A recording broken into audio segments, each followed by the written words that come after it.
Welcome back, Focus Learners. Today, we're skipping the usual intro and jumping straight into a really fascinating deconstruction of modern hustle culture. In this explainer, we're unpacking a highly compelling source text that looks at a phrase we literally hear everywhere today: lifelong learning. I mean, it sounds completely positive, right? Who wouldn't want to keep learning? But the material we're analyzing today suggests there's actually a hidden, kind of exhausting reality beneath this relentless drive to constantly improve ourselves. We're going to explore exactly how education transformed from a tool of liberation into what the source calls an unpaid extension of our jobs. So let's get right into it. Okay, be honest with me for a second. How many online courses do you currently have bookmarked? You know, the ones saved for later, or maybe sitting half-finished in some browser tab you haven't looked at in weeks. The source text hits on a very relatable modern habit here. We hoard these online courses, we sketch out these rigorous, almost punishing study schedules for our evenings, and then, when we finally finish one, what do? We immediately post that certificate on social media just to show our networks how dedicated we are.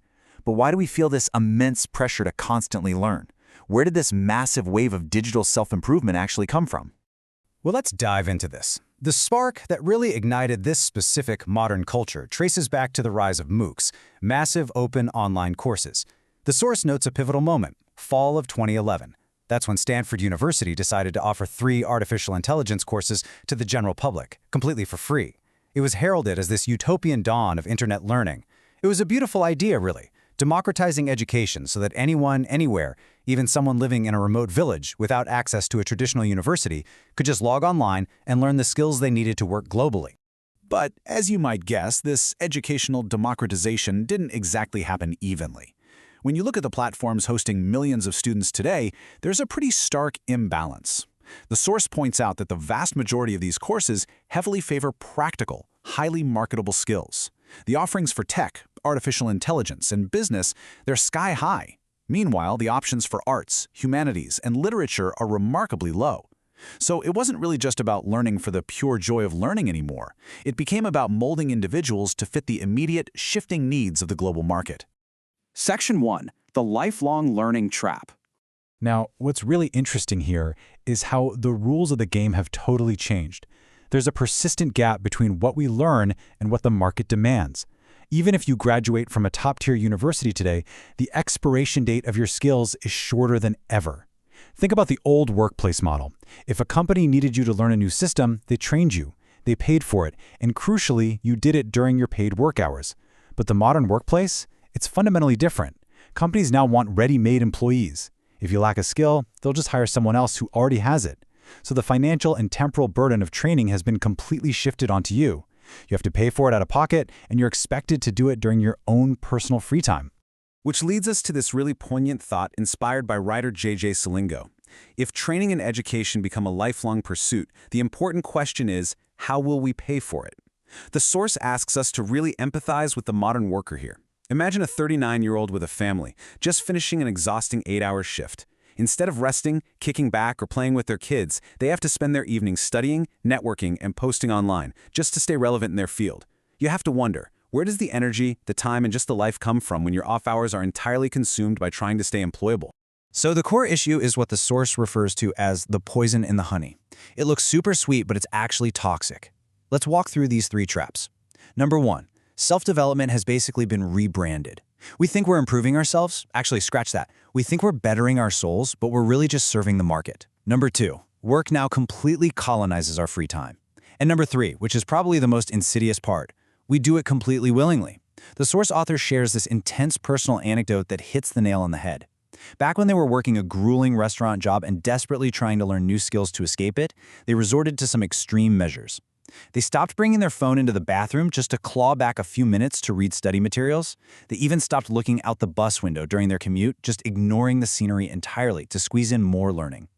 They ended up developing panic attacks from the stress, all just to keep up without relying on an employer. Which brings us to Section 2, capitalism's ultimate victory. And this brilliantly illustrates a macro concept from philosopher Mark Fisher. In his book Post-Capitalist Desire, Fisher argues that capital acts like natural selection. It organically harnesses our natural human desires to serve its own interests. The text uses Mark Zuckerberg as a perfect example. When he created Facebook, he wasn't sitting in his dorm room masterminding some global data surveillance system. He literally just wanted to make a successful platform, maybe get some status and wealth. But the capitalist system acted like natural selection. It took his creation and utilized it for much deeper economic control and data extraction. The system simply adopts whatever makes it stronger. The result of this system, according to the text, is a total inversion of how we're actually supposed to live. In theory, work is supposed to serve our lives, right? We work to live. But the reality of today's digital landscape has flipped this completely. We now live to work. The source emphasizes that modern digital work doesn't just exhaust us physically, it completely drains our mental and emotional energy. It leaves our spirits dry, turning this whole cycle of continuous learning into an unpaid, mandatory extension of our jobs, and it slowly but surely drains our creative and personal vitality. Moving on to Section 3, the utilitarian cards metaphor. This economic reality actually rewires how we perceive the world, leaving us with this deeply utilitarian mindset. The concept works like a psychological assembly line. Because we're constantly ground down by this career-driven culture, our brains start functioning differently. Step 1. We see an object or an experience. Step 2, our brain immediately slaps a mental card onto it, a label that dictates its practical goal or utility. And step 3, because of that utility card, we lose our emotional connection to its pure beauty. The source notes that before we're conditioned by all this, humans, especially kids, can see the world with a fresh eye. They feel awe and wonder just by looking at a leaf or a bug. But because we instantly label everything with its practical use, we lose that sensitivity. We lose our capacity for pure astonishment. To make this concrete, the source offers a really humorous but very accurate analogy. Imagine you're walking down the street and suddenly a calf is charging aggressively right at you. You are absolutely not going to stand there and admire the aesthetic beauty of its ribs or how gracefully it's running. No way. Survival and utility kick in immediately. You run. In a state of urgency, practical utility is 100% necessary. But the profound point the text is making here is that in our modern hustle culture, we treat every single aspect of our lives like a charging calf.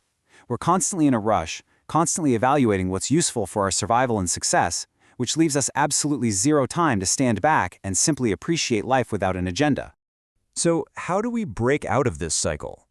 Section 4. Reclaiming the aesthetic cure. Let's contrast our current mindset with the philosophical remedy proposed in the source material. On one hand, we have our modern disciplinary culture. This is a culture that basically equates seeking simple pleasure with laziness.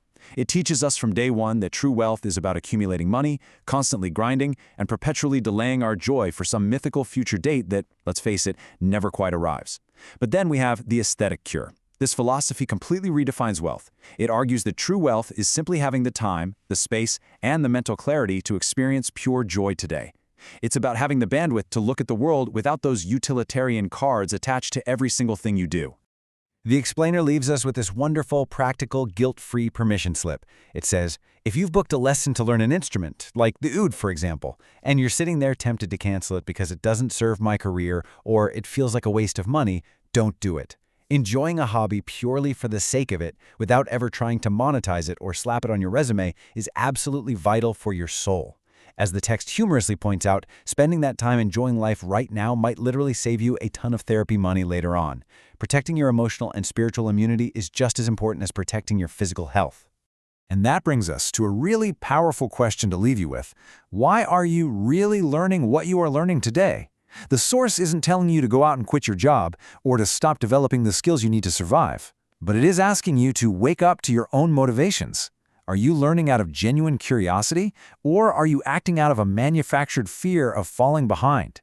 Take back your free time, strip those utilitarian cards off your hobbies, and remember to look at the world with a fresh eye. Thanks for joining me for this explainer, everyone. Stay curious, and I'll see you next time.